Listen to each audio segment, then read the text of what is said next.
Adventure Kids, it is so great to see you. We are continuing our theme this month on giving selflessly. Oh, hey Pascal, what are you doing? Hey Pastor Steve, I'm practicing my karate. Oh, I didn't know you knew karate. Well, I don't really yet, but I'm teaching myself so that when I see someone I don't like, I can give them a karate chop to the neck. Hi-ya! Oh, I don't know about that, Pascal. I don't know if you want to go around karateing people that you don't like. In fact, that's what our story is about today. It's about a man named Jonah who God used to tell some really unlovable people all about God's love. Oh wow, so God helped Jonah to do all that? He did. In fact, that's our Bible point for today. God helps us love people that aren't easy to love. And I think you'll love this adventure, so let's jump right into our Bible story.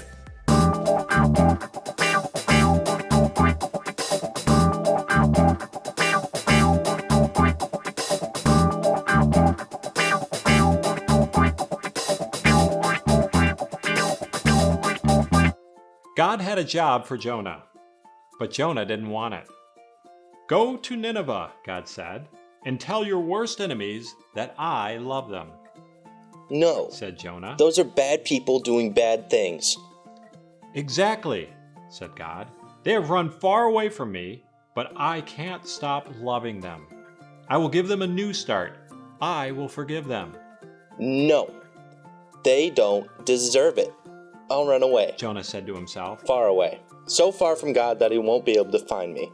Then I won't have to do what God says. It's a good plan, he said, because as far as he knew, it was a good plan. But, of course, it wasn't a good plan at all. It was a silly plan, because you can run away from God, but he will always come and find you. Jonah went ahead with his not very good plan. Hello, fellow fishermen. I would like one ticket to not Nineveh. Okay? He said, and boarded a boat sailing in the very opposite direction of Nineveh. Well, it wasn't long before a fierce wind blew, and the boat started to lurch and pitch and roll, and everyone started turning green. Jonah sat bolt upright in his bed. You see, the first thing that went wrong with Jonah's not very good plan was that God sent a big storm after him.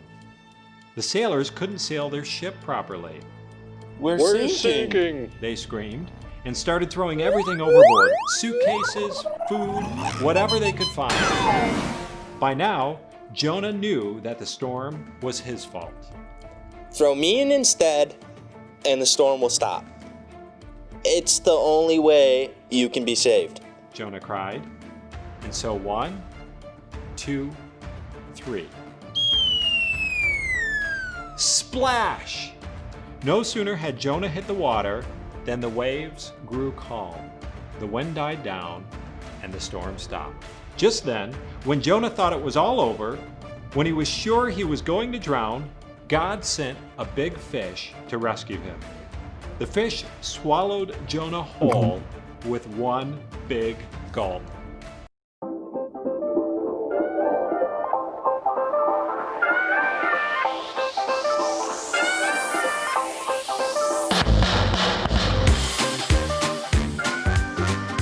Why couldn't the Thanksgiving band perform?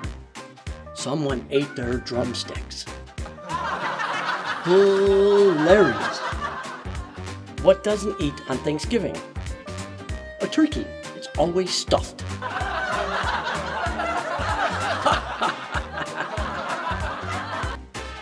What kind of key can't open doors? A turkey. That there is funny.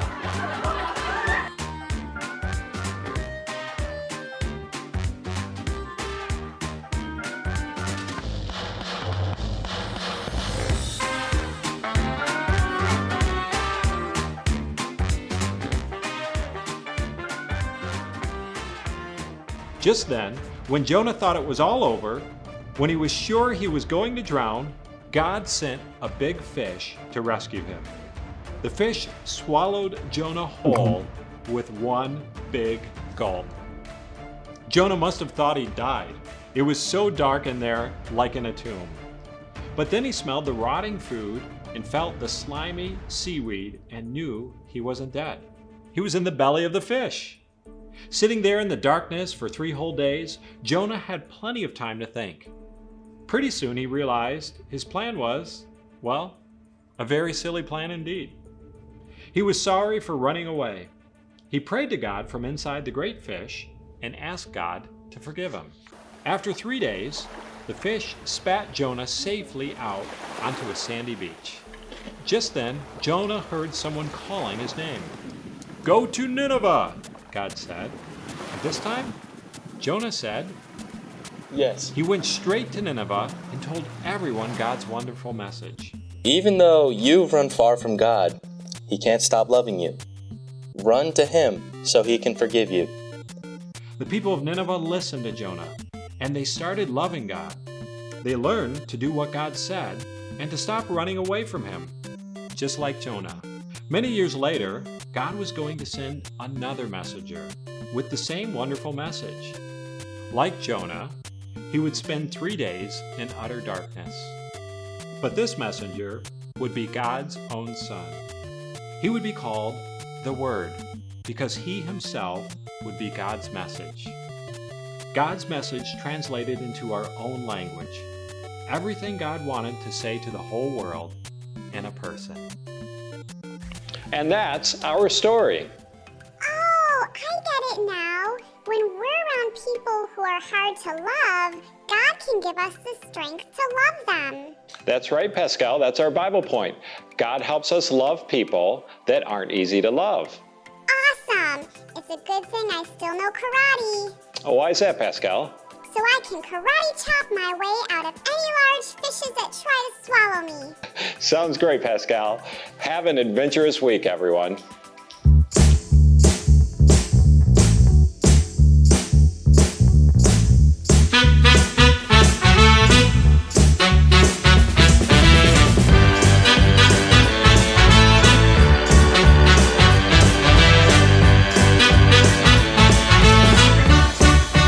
Hey Adventure Kids, this is the part of the show where you send in your questions to me, Jake, and I answer them.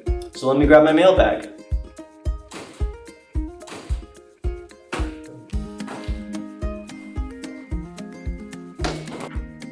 Hi Jake, how can I do God's work in school? From Brody and Izzy. Well, that is a great question, guys. It's actually easier than you think. The first thing you should do is talk to God. That's the best way to hear what God would like you to do. And the second way is just do what God would do. God is always for people. So you just have to be for others. And when you look for ways to be for other people at school, you're doing just what God would do. And that's doing God's work at school. Hey Jake, can you lick your elbow with your tongue? From Hannah. Let's find it out.